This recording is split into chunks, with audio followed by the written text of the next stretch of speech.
Mainit ba ngayon? Sobra. Or hot ka lang? Alright! Public service! Nagpapalamig kami ng mga hot people today. Let's go!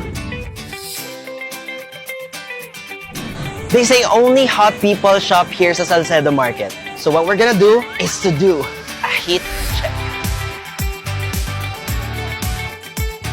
Gaano ka ka-hot? 1 to 10. 7. 8.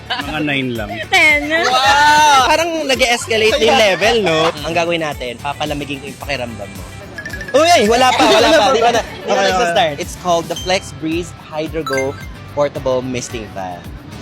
Oh. Wala, nakatulog. Nakatulog. Pwede na iuwi ito? Hindi mo uuwi. It's a misting fan. Diba? Mist mo na siya. It's so good. Tagaytay. Para may prueba tayo, papakita ko sa iyo yung thermal scanner namin. Right now, you are at 38.9 degrees. Ang hot mo talaga. Papababain natin. So, 38 point something degrees ka ngayon. Same time, real time, makikita ninyo. Siya. Tatapat ko siya sa'yo, So, medyo hydrating lang siya. More than 3 degrees yung binaba. Bumababa pa siya. Oo, bumababa pa siya. Ano yung temperature mo? Ayan. Okay, so if you like the product, you can try it because we have a booth there. So, marami mga samples doon. There are different colors as well. Sobrang refreshing, especially in this heat. Lalo kahit katabi kita kasi ang init eh. Hala!